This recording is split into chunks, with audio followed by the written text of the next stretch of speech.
దేవునికి మహిమ కలుగును గాక. అందరికీ ప్రైజ్ లాడండి. ఉదయకాలాన్ని బట్టి మరలా ఈ ఉదయకాలం మనం కలుసుకున్నట్టుకు దేవుడు మనకి ఇచ్చిన ఆయుష్ను బట్టి, కృపను బట్టి దేవాది దేవునికి మహిమ, ఘనత, ప్రభావములు కలుగును గాక. అందరూ బాగున్నారు, నేను కూడా బాగున్నాను. మనమందరము అనుదినం మనం బాగుండేదానికి కారణం మన దేవుడు మాత్రమే. దేవుని సంపూర్ణమైన విశ్వాసాన్ని కలిగి ముందు కొనసాగుతున్నాం కాబట్టి ప్రతి విషయంలో ఆయన కృపాక్షేమములు మన కుటుంబాలకు, మనకు, మన సహవాసానికి దేవుడు తోడుగా ఉంచును గాక. ఆమేన్. చూడండి, ప్రార్థన చేస్తుంటారని అయితే నమ్ముతున్నాను. ఒకవేళ ప్రార్థన చేయకపోతే తప్పకుండా ప్రార్థన చేయండి. ప్రార్థన అది చాలా మనకు అవసరం. వాక్యమైన వెంటనే కొంచెం సేపైనా సరే దేవుని దగ్గర మీరు మొరపెట్టుకుంటే అది చాలా శ్రేయస్కరము. చూడండి, ప్రార్థన వలన జరిగేటువంటి మేళ్లు అనుదినం మనం తెలుసుకుంటున్నాము. ఈ దినం కూడా మనము ఆదికాండములో ఒక 32వ అధ్యాయంలో జరిగినటువంటి కొన్ని సంఘటనలు మీ యొక్క వినికిలోకి తీసుకురావాలని నాకు ఈ రోజు ఉదయకాలం నుంచి వేకు నుంచి ఆ యొక్క పరిశుద్ధాత్మ దేవుడు ప్రేరేపిస్తున్నాడు. ఇందుని బట్టి దేవునికి మహిమ కలుగును గాక. అంటే తగ్గింపు స్వభావము, నేనేందో చూపిద్దాము అనేటువంటి మనస్సు కాకుండా, నాదేముంది అంతా నా దేవునిదే, దేవుని లేకపోతే నాకేం జరుగుతుంది అనేటువంటి మనస్సుతో ముందుకు కొనసాగేటువంటి వాళ్ళ లైఫ్ స్టైల్ ఎలా ఉంటది అనేది దేవుడు మనతో మాట్లాడబోతున్నాడు.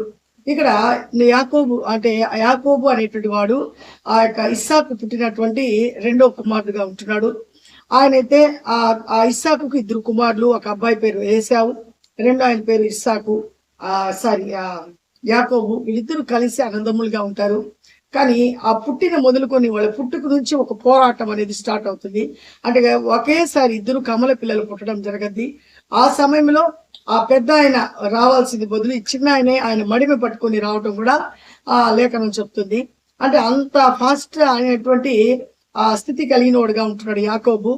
అలాంటి యాకోబుని దేవుడు ఎలా ఆశీర్వదించాడు, యాకోబు హృదయం ఎలాంటిది, యాకోబు దేవునికి ఎలా విధేయత కలిగి ఉన్నాడు అనేది మనము ఒకసారి ధ్యానిద్దాము. అంటే అలాంటివన్నీ మనం ధ్యానించినప్పుడు, వాటిని తెలుసుకున్నప్పుడు మనకు కూడా మన దైనందిన జీవితంలో మనకు కలిగేటువంటి సంఘటనలో కూడా వీటన్నిటిని మనం గుర్తు తెచ్చుకొని మనం కూడా కొన్ని విషయాలు రెక్టిఫై అయ్యేదానికి దేవుడు మనకి ఇస్తున్నటువంటి ఒక గొప్ప ఆస్కారము. చూద్దాం మనము 32వ అధ్యాయంలో జరుగుతున్నటువంటి సన్నివేశము. ఇక్కడ అంటే ఆ కాలంలో ఏం జరుగుతుంది అంటే, తల్లిదండ్రులు ఆస్తులు, ఇప్పుడు మనం ఆస్తులు పిల్లలకి ఎలా ఇస్తామో ఆస్తుల కంటే కూడా ముఖ్యంగా దేవుని యొక్క నిబంధన. తండ్రి ఏం చేస్తాడంటే, ఆయనకు వృద్ధాప్యం వచ్చినప్పుడు, ఇంకా ఆయన ఈ లోకాన్ని విడిచిపోయేటువంటి సమయం దగ్గర పడేటువంటి సమయంలో తన జ్యేష్ఠ కుమారుని పిలిపించి ఆయనతో చెప్తాడు. ఏమని? ఇదిగో నీకు నేను దీవెనలు ఇవ్వబోతున్నానండి. అంటే డబుల్ దీవెన ఉంటుంది జ్యేష్ఠ కుమారుడికి. చిన్నోడికి ఏంటంటే కొంచెం తక్కువ, అంటే ఆయనకి డబల్ అయితే ఈయనకి సింగిల్ అవుతుంది అనమాట. అలాంటి దీవెని ఇచ్చేదాని కొరకు ఒకసారి ఏశావుని పిలిపిస్తాడు. ఏశావు పెద్ద అబ్బాయి, చిన్న అబ్బాయి పేరు యాకోబు. ఏశావుతో చెప్తాడు వాళ్ళ నాన్న, అయ్యా నీకు నేను దీవించాలనుకుంటున్నాను, నువ్వు వస్తే నాకు ఇష్టమైనటువంటి ఆహారాన్ని నాకు తీసుకొచ్చి పెడితే నేను తిని అది నా తృప్తిగా నేను దీవించాలనుకుంటున్నాను అన్నప్పుడు వాళ్ళ తల్లి, అంటే మన ఇస్సాకు భార్య, ఆమె ఏం చేస్తుందంటే వింటది మాట. ఏమని? ఇస్సాకు భార్య రిబ్కా ఏం చేస్తుందంటే తన భర్త తన పెద్ద కుమారుడితో చెప్పిన మాట వింటది. అంటే పెద్ద కుమారుడు పట్ల ఇక్కడ తల్లిదండ్రులకు ఎక్కడైనటువంటి వివక్ష అనేది కనిపించట్లేదు. కానీ వాళ్ళ యొక్క చేష్టాల వల్ల ఆ తల్లి ఏం చేస్తుందంటే, ఈ పెద్ద కుమారుడు ఎలా ఉంటాడంటే కొంచెం దురుసుగా, మాట వినని వాడిగా ఉంటాడనమాట. ఇలాంటి పరిస్థితులు ఆమె ఏం చేస్తుంది, చిన్న కుమారుడు అయితే తల్లి మాటకి జవదాటకుండా తల్లితోనే తిరుగుతూ చాలా మంచిగా జీవించేటువంటి ఒక వ్యక్తిత్వం కలిగిన వాడు యాకోబు. పెద్దోడు వేటాడేవాడు, ఎప్పుడు కూడా ఇంట్లో ఉండేవాడు కాదు. ఇలాంటి మనస్తత్వం కలిగినవాడు. అయినప్పటికీ దేవుని యొక్క నియమం ప్రకారము తండ్రి పెద్ద కుమారుని పిలిచి దీవించాలనుకుంటాడు. ఈ దీవించేటువంటి పరంపరలో ఆయనతో చెప్తాడు. చెప్పినప్పుడు వెంటనే వాళ్ళ అమ్మ వినేసి ఏం చేస్తుందంటే, ఈయన వేటాడే దానికోసం ఎక్కడికి వెళ్తాడు, ఆ యొక్క అరణ్యంలోకి వెళ్తాడు. వెళ్ళి వేటాడి ఒక మంచి ఆ యొక్క కురవినటువంటి ఆ పొటేలతో తీసుకొని వచ్చి కూర వండి వాళ్ళ నాన్నకు పెట్టినప్పుడు వాళ్ళ నాన్న తిని ఈయన ఆశీర్వదిస్తాడు అనేది ఒక నియమము. కాబట్టి ఈ పని ఆయన చేసేది వేటాడే దాని కొరకు ఆయన వెళ్ళినప్పుడు వీళ్ళ తల్లి ఏం చేస్తారంటే, అంటే ఇస్సాకు గారి యొక్క భార్య రిబ్కా గారు ఏం చేస్తారంటే తన చిన్న కుమారుడు అయినటువంటి యాకోబుని పిలిచి, అయ్యా ఇదిగో మీ నాన్న ఈ రోజు దీవెనలన్నీ మీ అన్నకి ఇచ్చిపోతున్నాడు, ఆ దీవెనలన్నీ తీసుకున్నాడంటే అస్సలు మాట వినడు. చాలా భయంకరంగా ఉంటుంది మన పరిస్థితి. కాబట్టి నువ్వు ఒక పని చెప్తాను చేయంటది. ఏం చేయాలో చెప్పమ్మా అంటాడు. నువ్వు మీ అన్న వచ్చి వేటాడి తీసుకొచ్చే లోపలే నేను మన యొక్క మందులో అనేటువంటి ఒక మంచి ఆ పొట్టేళ్ళు తీసుకుని వచ్చి కూర చేసిస్తాను. అది తీసుకువెళ్ళి మీ నాన్నకు పెట్టి, మీ నాన్న అంటే వాళ్ళ నాన్న కళ్ళు కనిపించడం లేదు. ఆ టైంలో ఆమె ఏమంటదంటే ఇది తీసుకువెళ్ళి పెట్టి మీ అన్న పొందుకోవాల్సిన దీవెనలు నువ్వు పొందుకోమని చెప్పి వాళ్ళ అమ్మ కొంచెం ఏం చేస్తుందంటే తారుమారు చేస్తుంది. అప్పుడు భయపడతాడు. అమ్మ ఒకవేళ మా నాన్న నన్ను తెలుసుకుంటే, ఒకవేళ నాకు దీవెన లేకపోతే పోయింది, నాకు శాపం వచ్చేస్తే నేను ఎలా బ్రతకాలమ్మా అంటాడు. నేనేం చెప్పించడు, నువ్వు తప్పకుండా నేను చెప్పినట్టు చేయంటే అప్పుడు కూడా పాపం తల్లి మాటకి జవదాటకుండా ఆ తల్లి మాట అంటే ఒకవేళ శాపం వచ్చినా కూడా ఇంకా మా తల్లి చెప్తుంది కాబట్టి నేను వినాలా అనేటువంటి ఉద్దేశంతో యాకోబు ఏం చేస్తాడంటే వెంటనే ఆ యొక్క తల్లి చేసి చిన్న కూర తీసుకొని ఆయనకి కావాల్సిన రుచికరమైన భోజన పదార్థాలు ఆయనకి ఇష్టమైనటువంటి వండి తొందరగా తీసుకెళ్తాడు. అప్పుడు కుమారుడు అడతాడు. అన్న యొక్క శరీరం అంతా బాగా అంటే బొచ్చుతో నింపబడి ఉంటుంది. అంటే శరీరం అంతా ఎంట్రుకలతో నింపబడినటువంటి శరీరం కలిగిన వాడు ఏశావు. ఈ యాకోబు ఎలాంటి వాడు అంటే నున్ననైనటువంటి శరీరం కలిగిన వాడు. డౌట్ వస్తుంది, అమ్మా నేను ఒకవేళ నాన్న దగ్గరికి వెళ్ళినప్పుడు నన్ను ఒకవేళ చూపు ఆయన కనబడకపోయినా నన్ను తవిడినాడినప్పుడు నన్ను తెలుసుకుంటాడు కదా అంటే అప్పుడు అంటది, అయ్యా దానికి కూడా నా దగ్గర ఒక ప్లాన్ ఉంది. అంటే ఆ ఆడవాళ్ళకి ఎన్ని ప్లాన్లు ఉంటాయో చూడండి, నా దగ్గర దానికి కూడా ఒక ప్లాన్ ఉంది. నేనేం చేస్తానంటే ఆ గొర్రె బొచ్చును నీకు నేను బాడీ మొత్తం కవర్ చేస్తాను. మీ నాన్న తవిడినప్పుడు ఈ బొచ్చే ఆయనకి తగులుద్దయా అంటది. సరే దానికి కూడా సాహసించి వాళ్ళ అమ్మ చెప్పినట్టు తూచా తప్పకుండా తీసుకువెళ్ళి పెడతాడు. పెట్టినప్పుడు నాన్న రా తొందరగా తినండి, మీరు చెప్పినట్టు నేను అన్ని మీకు ఇష్టమైన భోజన పదార్థాలని తీసుకొచ్చానంటాడు. అప్పుడు ఆయన అంటాడు, అయ్యా అంత తొందరగా నువ్వు చేసుకుని వచ్చావా, నేను చెప్పి చాలా టైం కాలేదే. అంటే దేవుని నామంలో నీ కోసం నేను వెళ్ళినప్పుడు నాకు మంచి వేటాడినప్పుడు మంచి క్రొవినటువంటి పొట్టేలు పడింది డాడీ, అందుకు నేను మీకోసం తీసుకొచ్చానంటే అప్పుడు కూడా డౌట్ గానే ఓకే అని చెప్పి ఆయన వస్తాడు. వచ్చి తినేదానికి కూర్చున్నప్పుడు మరలా తింటాడు. తిన్నప్పుడు చాలా టేస్ట్ గా ఉంటది. ఇంకా దీవించేటువంటి టైం దగ్గర పడింది. అప్పుడు ఆయన ఏం చేస్తాడు, నాన్న దగ్గరకు తీసుకుంటాడు. తీసుకుని మరలా ఆ అబ్బాయికి వచ్చిన డౌట్ ప్రకారమే వాళ్ళంతా ఆయన తవ్వుడితే ఏం జరుగుతుంది, అంటే శరీరానికి వాళ్ళ తల్లి ఏం చేసింది ప్లాన్ గా ఆ గొర్రె బొచ్చు చేసి పంపించింది కాబట్టి అప్పుడు కొంచెం కన్ఫర్మ్ అవుతాడు. ఎక్కడో కొంచెం ఆయనకి డౌటే, ఆయన ఇంకేం తప్పదు కదా, కళ్ళు కనిపించట్లేదు, స్వరం కూడా కొంచెం అట్లా కొంచెం తేడాగా ఉంది కూడా అనుకుంటాడు. ఆయనప్పటికీ ఇంకా అన్ని దీవెనలు యాకోబుకి దీవించేస్తాడు. యాకోబు అంటే అన్నకి రావాల్సిన దీవెనలన్నీ ఈ తమ్ముడు పొందుకుంటాడు.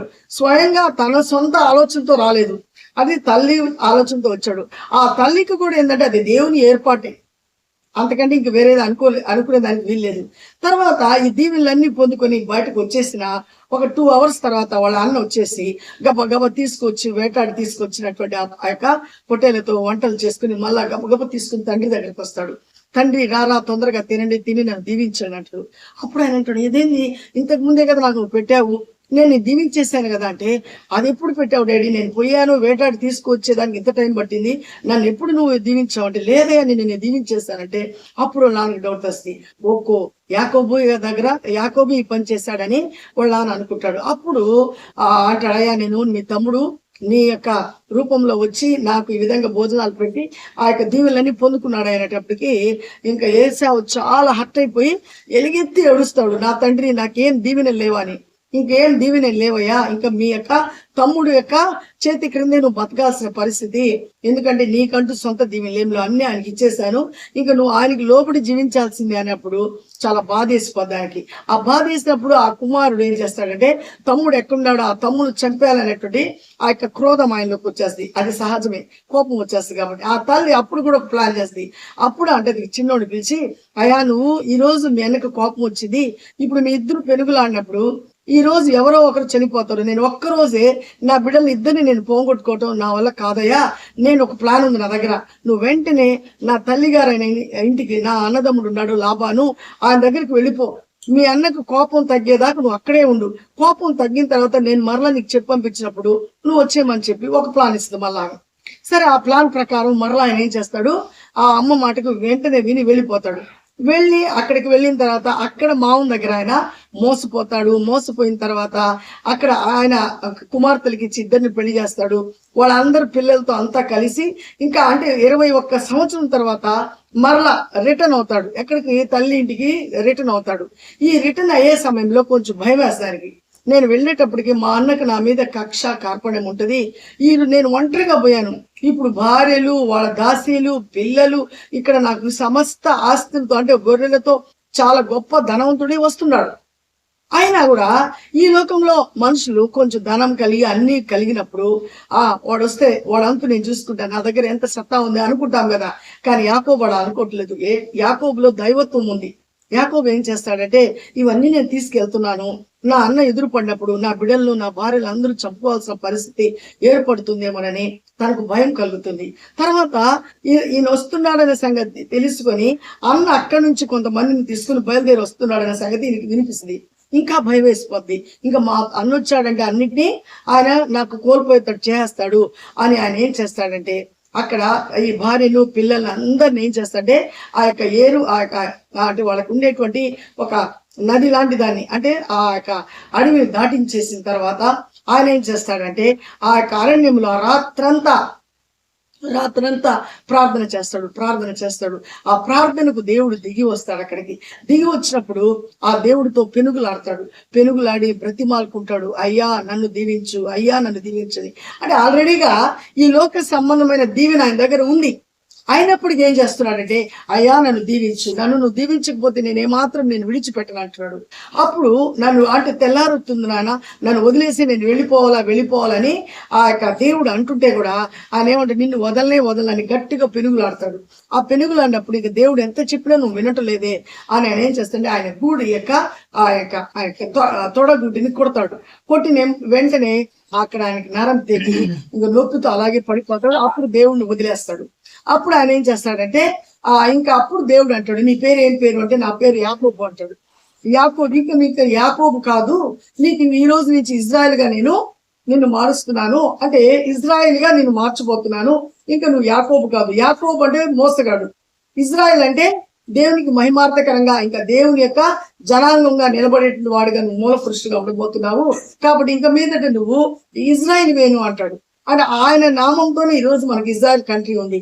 అప్పుడు వెంటనే ఆ దీవెనను పొందుకున్న తర్వాత నువ్వు మనుషులతో కాకుండా దేవునితోనూ నువ్వు గెలిచి పోరాడావు, కాబట్టి ఇక మీదట నువ్వు ఇజ్రాయెల్ గా మారిపోతున్నావు అని చెప్పిన వెంటనే ఆ యొక్క దీవెనను తీసుకొని ఈ రోజు కూడా ఆ ఇజ్రాయెల్ ఆ తొడ మాంసంలో ఉండేటువంటి ఆ నరాన్ని వాళ్ళు ఇప్పటికీ తినరంట. ఎందుకంటే వాళ్ళ పితృడైనటువంటి యాకోబుకు ఆ నరం తెగింది కాబట్టి అది వాళ్ళు ఏమాత్రం ఈ రోజు కూడా దాన్ని అంగీకరించరు.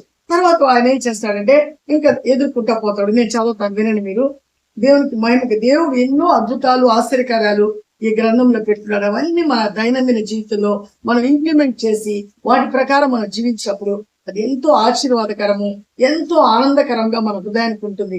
ఈ లోకంలో ఉండేటువంటి ఆలోచనలు, ఈ లోకంలో ఉండేటువంటి ఈ యొక్క కృతంతాలు ఇవన్నీ మనం కలిగినప్పుడు ఎల్లప్పుడూ అసమాధానము, భయము, చెప్పలేనటువంటి దిగులు, ఈర్ష, ద్వేషం, అసూయలు ఉంటాయి.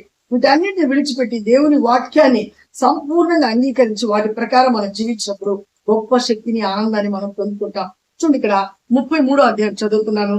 యాకోబు కన్నులెత్తి చూచినప్పుడు ఏశావును అతనితో 400 మంది మనుషులను వచ్చుచుండేది. అంటే ఇంకా ఈ దీవెన పొందుకొని ఇంకా ఆయన ముందు ఆయన భార్యలు, పిల్లలు, ఆయన కలిగినటువంటి పరివారం అంతా వెళుతూ ఉండారు. వెళ్ళేటప్పుడు ఈ యొక్క అన్న కూడా ఏం చేస్తాడంటే 400 మందిని తీసుకొని వస్తున్నాడు. ఇతనికి భయం వేసిపోతుంది. ఏమని, మా అన్న పెనుగులాడాలి గమ్మాలి అనేటువంటి భయం కలిగింది. అంటే తను ఏం చేస్తాడు, తన అన్న దీవెన తీసుకున్నాడు కాబట్టి భయపడుతున్నాడు. అప్పుడు అతడు తన పిల్లలను లేయా, రాఖేల్ను 2 దాసీలను పంపి అప్పగించెను.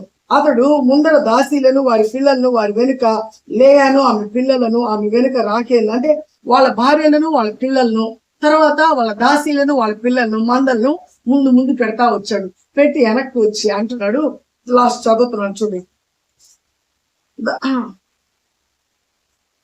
అంటున్నారు వాళ్ళంతా. ఏశావు కన్నులెత్తి ఆ స్త్రీలను, పిల్లలను చూచి, వీరు నీకేమి కావాలని అడిగినందుకు అతడు, వీరు దేవుడు నీ సేవకునికి దయచేసిన పిల్లలే అని చెప్పాను. హల్లెలూయా. అన్న అడుగుతున్నాడు, హే యాకోబు, వీళ్ళందరూ ఎవరు అని అడిగినప్పుడు, అయ్యా నీ సేవకుడు అంటే తను ఎంతగానో తగ్గించుకుంటాడు. నీ సేవకుడు నేను అంటే అన్నకు అంటున్నాడు, ఆశీర్వదించబడిన వాడు అంటే ఈ లోక సంబంధమైన దీవెన ఉంది, దేవుని యొక్క దీవెన అంటే దేవుని దయ ఉంది, మనుషుల దయ రెండు పొందుకొని వస్తున్నాడు. పొందుకున్న వ్యక్తి ఎంతగానో తగ్గింపు స్వభావంతో అన్నతో అంటున్నాడు, అయ్యా నీ యొక్క సేవకుడిని, నీ దాసుని నేను, ఇదిగో నీ దాసుని ప్రేమించి దేవుడు నాకు ఇచ్చినటువంటి ఈ యొక్క పిల్లలు అనేటువంటి మాట ఇక్కడ వాడుతున్నాడు. వెంటనే అప్పుడు దాసీలను వారి పిల్లలను దగ్గరకు వచ్చి సాగిలపడి, వెంటనే ఇంకేం చేస్తున్నారు, వచ్చినటువంటి దాసీలు వాళ్ళ పిల్లలు అందరూ ఆయనకి సాగిలు పడిపోయినప్పుడు లేయాయు ఆమె పిల్లలను దగ్గరకు వచ్చి సాగిలపడేది. కాబట్టి వాళ్ళ పిల్లలు భార్యలు అందరూ ఏం చేస్తున్నారంటే ఈయన దగ్గరకు వచ్చి సాగిల పడిపోతున్నారు. ఆ తర్వాత ఏసేపును రాకేలు దగ్గరకు వచ్చి సాగిలపడింది. ఏసేపు నాకు ఎదురుగా వచ్చిన ఈ గుంపంతయు ఎందుకని అడుగగా అతడు, నా ప్రభువు కటాక్షం నా మీద వచ్చుటకే అని చెప్పాను. అప్పుడు ఏశావు, సహోదరుడా, నాకు కావలసినంతా ఉన్నది, నీది నీవే ఉంచుకొనమని చెప్పాను. అప్పుడు యాకోబు, అట్లా కాదు, నీ కటాక్షము నా మీదను నా యొక్క ఉన్న ఎడల చిత్తగించి నా చేత ఈ కానుక పుచ్చుకొనుము.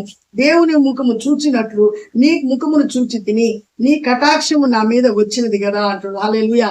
ఇక్కడ అంటునే మాట, అయ్యా దయచేసి ఇవన్నీ ఎందుకు తెచ్చావు, ఇవన్నీ ఎందుకు అని అడుగుతాడు అన్న. అయ్యా ఇదిగో దేవుడు నన్ను ప్రేమించి ఇచ్చాడు, ఇది నీ కొరకే తీసుకొని వచ్చాను, ఇవి నువ్వు తీసుకుంటే నాకు ఉంది, నాకు నువ్వు ఇవ్వాల్సిన అవసరం లేదు, నీది నువ్వే ఉంచుకొని అన్న అంటుంటే, లేదయ్యా నువ్వు అలా అనొద్దు, నీ కోసం నేను తీసుకొచ్చాను, ఇవన్నీ నీవే, నువ్వు నా మీద కటాక్షం ఉంచావు, ఈ రోజు నిన్ను ముఖాముఖిగా చూచుటకు దేవుడు నాకు ఆ కృపనిచ్చాడని ఎంతగానో తగ్గింపు స్వభావాన్ని కలిగి తన అన్నను ఏం చేస్తున్నాడంటే బ్రతిమాలుకుంటున్నాడు. చూడండి, ఈ రోజు అన్నదమ్ముల్లో కూడా అంత ప్రేమ ఉంటే ఈ రోజు రక్షలు జరగవు, ఆత్మహత్యలు జరగవు, ఈ రోజు హత్యలు అనేటివి జరగవు. ఈ విధమైన తగ్గింపు స్వభావం అన్నదమ్ముల మధ్య ఉన్నప్పుడు ఎంతైనా ఆ ప్రేమ ఏం చేస్తుందంటే దేవుడు వాళ్ళని బలపరిచి ఈ విధమైన తగ్గింపు, చిన్న మాట, తన సొంత అన్న దగ్గర తగ్గింపు స్వభావం కలిగి ఉంటే దాంట్లో నష్టమే ఉందండి. తమ్ముడు దగ్గర అన్న తగ్గింపు స్వభావం కలిగి ఉంటే నష్టమేముంది? నష్టం ఏమి లేదు. ఇలాంటి మనసు ఎవరికైతే కలిగి ఉంటుందో వాళ్ళు నిజంగా దైవాత్మంతో నింపబడి ఉంటారు. దేవుని యొక్క కృప వారి మీద మెండుగా ఉంటది. ఇలా కాకుండా నేనేంది వాడేంది అనేటువంటి ఈ విధమైన తారతమ్యమైనటువంటి ఆ మనస్సును కలిగి అలా ఎవరైతే ఉంటారో వాళ్ళు నిజంగా దేవుని చేత విసర్జించబడిన వారుగా ఉంటారు. దేవుని దీవెనకు బదులుగా శాపానికి వాళ్ళు లోనవుతారు. కాబట్టి దేవుడు దీవెన ఒక మనిషికి కావాలంటే ఖచ్చితంగా దేవునికి లోబడాలి, మనుషులకు కూడా విధేయత కలిగి ఉండాలి. అప్పుడు ఎప్పుడైతే తగ్గింపు స్వభావం కలిగి ఉంటామో, ఇప్పుడు రచ్చ జరగాల్సినటువంటి సమయంలో, అక్కడ పెద్ద యుద్ధం జరగాల్సిన సమయంలో తన తగ్గింపు స్వభావమైనటువంటి మనసుతో అక్కడ ఏమైపోతుందంటే సమస్య అంత క్లియర్ అయిపోతుంది. ఏ విధంగా ఇంకా రెచ్చగొట్టేటువంటి మాటలు లేవు, రెచ్చిపోయేటువంటి స్థితి కాదు. తగ్గింపు స్వభావం ఎవరికైతే ఉంటుందో అందుకే ప్రభు అయిన యేసుక్రీస్తు అంటారు, తన్ను తాను తగ్గించుకున్నవాడు హెచ్చించబడునని. కాబట్టి తను తాను తగ్గించుకున్నాడు ఇక్కడ యాకోబు. కాబట్టి తను హెచ్చించబడి ఈ రోజు ఇజ్రాయెల్ దేశానికే ఆయన ఒక నాయకుడిగా, ఆయన పేరుతోనే కంట్రీని దేవుడు స్థాపించాడు. ఇది భూమి ఉన్నంత వరకు చరిత్రలో అలాగే ఉండిపోను గాక. కాబట్టి ఈ రోజు మనం కూడా అలాంటి తగ్గింపు స్వభావం కలిగి, ఇంత దేవుడు మన పట్ల ఇంత ప్రణాళికను కలిగి ఉన్నాడు, ఆయన ప్రణాళికను ఎప్పటికీ మనము వ్యర్థము చేయకూడదు. దేవునికి లోబడాల, మనుషులు కాదు. దేవుని యొక్క దీవెన మనకు కావాలి, మనుషుల దీవెన కాదు అని ఎవరైతే ఆ యొక్క నిజమైనటువంటి ఆ ఆత్మను కలిగి ఉంటారో వాళ్ళకి దేవుడు మెండారుగా దీవించును గాక. అట్టి కృప ప్రతి అన్నదమ్ముల మధ్య దేవుడు ఉంచును గాక. ఇట్టి మనసు ప్రతి అన్నదమ్ములకు దేవుడు అనుగ్రహించును గాక. ప్రార్థిద్దాము. మహాగణుడ, జీవం కలిగిన దేవ, జీవాధిపతి, నీ స్తోత్రం ఆయన, నీ మహాకృపలో అద్భుతమైన ప్రేమలోనైనా ఇదిగో నా తండ్రి ప్రభా, వినికిల్లో ఈ రోజు యాకోబుని గురించి, ఏశావుని గురించి నువ్వు తీసుకొచ్చిన విధానాన్ని బట్టి మీకు వందనాలయ్యా. ఎంతో తగ్గింపు స్వభావంతో ఇదిగో గొప్ప రిచ్ మ్యాన్ గా వస్తున్నాడు. అయినప్పటికీ కూడా ప్రభా, నాకుంది అనేటువంటి అహంకారాన్ని కలిగి ఉండకుండా ఇదిగో దేవుని దగ్గర గొప్ప దీవెనని పొందుకొని దేవునితోనే పెనుగులాడి ప్రభా, ఇదిగో నా తండ్రి ఇజ్రాయెల్ గా యాకోబు మోసగాడు ఇజ్రాయెల్ గా మారిపోయాడయ్యా. అయినప్పటికీ అన్నను చూసి, అయ్యా ఇవన్నీ నీ కొరకు తీసుకొని వస్తున్నాను, ఇదిగో నీ సేవకు నేను ఎంతో తగ్గింపు కలిగిన మాటలతో హెచ్చు మాటలని పక్కన పెట్టినాయన, ఇదిగో నాయన తగ్గింపు స్వభావాన్ని కనబరిచినప్పుడు వాళ్ళ అన్న హృదయం నాయన ఎంతో కరిగిపోయినాయన. ఎంతగానో అన్నదమ్ములు ఇద్దరు కౌగిలించుకోవటము ఎంతో మంచిగా అక్కడ నిలబట్టుకు కారణం నాయన ఆ తగ్గింపు స్వభావం నాయన. అక్కడ సమాధాన పరిచేటువంటి పరిస్థితి నాయన. ఎవరైతే దేవుని బిడలుగా జీవిస్తారో, దేవుని కుమారులు అనబడేవారు నాయన మనుషులతో సమాధానంగా ఉంటారని మీరు మాతో మాట్లాడుతున్నందుకు మీకు వందనాలు, స్తోత్రాలు. యాకోబు హృదయాన్ని మీరు మార్చినందుకు, ఏశావుకు ఉండేటువంటి ఆ కోపాన్ని మీరు తగ్గించినందుకు మీకు కృతజ్ఞతాస్తులు చెల్లిస్తున్నాం నాయన. ఈ దినం నాయన ఈ ప్రపంచ వ్యాప్తంగా అన్నదమ్ములు నాయన సమాధానంతో ఈ విధంగా యాకోబు, ఏశావు లాంటి మనసును కలిగి ఆయన ఎక్కడ కూడా నాయన హెచ్చుగా ఉండకుండా ప్రభా, ఒకరినొకరు తగ్గించుకుని ప్రేమలో నిలిచి నీకు సాక్షులుగా ఉండేటువంటి మనసును ప్రతి అన్నదమ్ములకు మీరు పుట్టించి ప్రతి కుటుంబంలో సమాధానము, సంతోషము, పరిశుద్ధాత్మ ఆనందాన్ని అనుగ్రహించమని అయా ఎవరైతే వాక్యం ఉంటున్నారో ప్రతి బిడ్డను, ప్రతి కుటుంబాన్ని దర్శించి ప్రతి ఒక్కరూ మీకు లోబడి విధేయులై మీకు మహిమార్థకరంగా జీవించుటకు కృపను అనుగ్రహించి చెప్పుడు మాటలు వినకుండా, చాడీలు వినకుండా నీకు లోబడి జీవించేటువంటి మనసును ప్రతి అన్నదమ్ములకు మీరు అనుగ్రహించి ఆశీర్వదించి మీరే మహింపరచబడమని మళ్ళా మీ చిత్తమైతే మేము కలుసుకునే పర్యంతరము మీ కృపాక్షమములు మా అందరికి తోడుగా ఉంచమని యేసయ్య పరిశుద్ధ నామములో అడిగి బ్రతిమాలు వేడుకుంటున్నాను నా పరమ తండ్రి. ఆమేన్. అందరికి ప్రైజ్ లాడండి. దేవుడు మనకు తోడే ఉండును గాక. కాబట్టి యాకోబు, ఏశావు లాంటి ఆ మనస్సును కలిగి దేవుడికి ఇష్టలుగా బ్రతుకుదాము. అట్టి కృప దేవుడు మన అందరికి అనుగ్రహించును గాక. షేర్ చేయండి, లైక్ చేయండి, సబ్స్క్రైబ్ చేయండి, మన ఛానల్ అనేకులకు తెలియచేయండి. దేవుని రాజ్యం కట్టుడుకు మనమందరం ప్రోత్సహించబడదాము, పురిగొల్పబడదాము. మరలా దేవుని చిత్తమైతే మనం కలుసుకునే పర్యంతము ఆయన కృపాక్షేమములు మనకు తోడుగా ఉండును గాక. ఆమేన్. షలోమ్.